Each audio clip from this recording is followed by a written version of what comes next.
Les pires erreurs quand tu donnes un nom à ton jeu indé. Assis-toi, prends un verre, je t'explique. Première erreur, un nom trop long et trop complexe. Alors je vois déjà ton commentaire.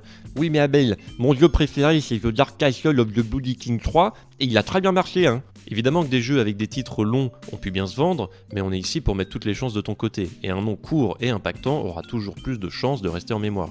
Donc je te conseille d'éviter les mots de liaison comme the, of, from, etc.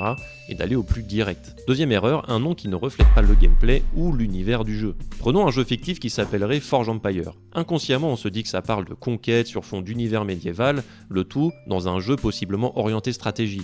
Mais si en réalité Forge Empire est un jeu de course de voiture, le nom ne reflète ni le gameplay ni l'univers, et le joueur va se sentir trahi par la promesse à laquelle il s'attendait en entendant le nom du jeu.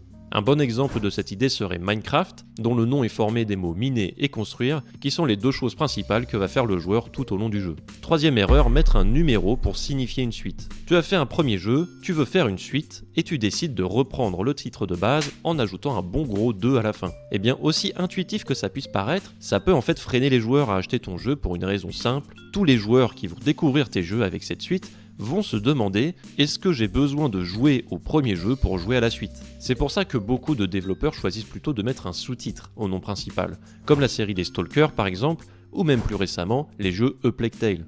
Quatrième erreur, un nom imprononçable. Ça peut paraître bête dit comme ça, mais il faut qu'on arrive à dire le nom de ton jeu du premier coup. Pour t'aider, tu peux utiliser des allitérations ou des répétitions dans le nom qui peuvent apporter un peu de rythme, comme la lettre P dans Prince of Persia ou Dicey Dungeon, Golf Gang, ça marche toujours.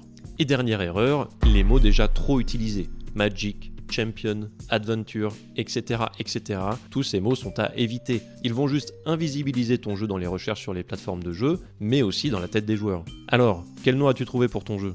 Et si tu as des questions sur la création de jeux indés, je t'invite à les poser en commentaire.